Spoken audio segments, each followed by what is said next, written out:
இல்ல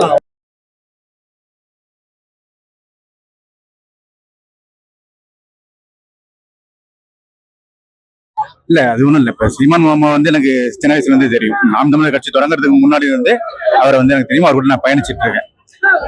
அவர் வந்து இந்த அரசியல் களத்துல வந்து ஒரு மாபெரும் புரட்சி ஒன்று பண்ணிட்டு இருக்காரு.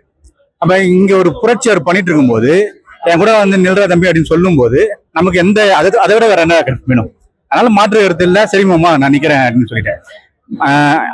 இந்த நான் மேடையில் சொன்ன மாதிரி தான் அவர் கூட நிக்கிறதே நான் வந்து ஒரு தண்ணீரை வரைஞ்சதான் நினைக்கிறேன். குறிப்பாகவே வந்து நாம் தமிழர் கட்சி வேட்பாளருக்கு மிரட்டல் சாதாரண விஷயம். அந்த மாதிரி ஒரு மிரட்டல் வந்து எப்படி சமாளிக்கணும்? அதுல என்ன மிரட்டல் என்ன இருக்க போகுது? நம்மள என்ன மிரட்டி என்ன பண்ணிட போறாங்க? அது அப்படியே கடந்துட்டு போயிட வேண்டியதுதான். அதெல்லாம் பெரிதா நம்ம எடுத்துக்க வேண்டியது.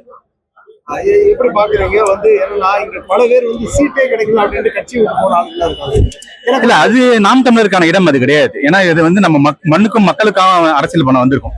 இங்க வந்து நம்ம வந்து முதல்ல களமாடணும், அதுக்கப்புறம் வெற்றி காணணும், அதுக்கப்புறம் மக்களுக்கான பணியை செய்யணும். அதை நோக்கி தான் நம்மளோட பயணம் இருக்கணுமே தவிர இங்க வந்து சீட்டு வாங்கணும், சீட்டு வாங்கிட்டு வெற்றி பெற்று மற்ற கட்சிகள் மாதிரி ஒரு சீட்டுக்கும் 2 சீட்டுக்கும் நின்று இதெல்லாம் வந்து இதுக்கெல்லாம் வந்து நாம் தமிழர்ல இடமே கிடையாது.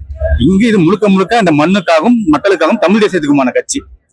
அதை நோக்கி மட்டும்தான் நம்மளோட பயணம் இருக்கணுமே தவிர மற்ற கட்சி மாதிரி இது இருக்கக்கூடாது. இப்ப வந்து எப்படி நான் இப்பவுமே வந்து கட்சி பணி எல்லாம் மேற்கொள்ள தொடங்கிட்டீங்களா? இல்ல நான் ஒரு ஆண்டுகளுக்கு முன்பு இருந்தே கட்சி பணி தொடங்கியாச்சு. அதுக்கு முன்பு இருந்தும் பண்ணிட்டு தான் இருந்தோம்.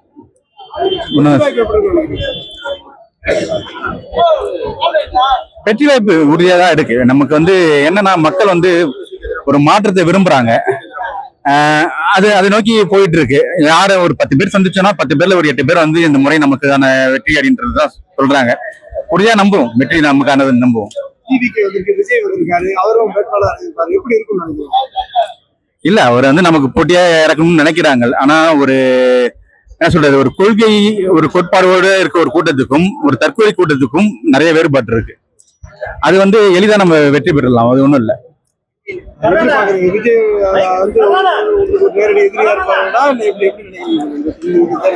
இல்ல நம்ம அப்படி பாக்கல. அவர் வந்து ஒரு எதிரியா நம்ம பாக்கல.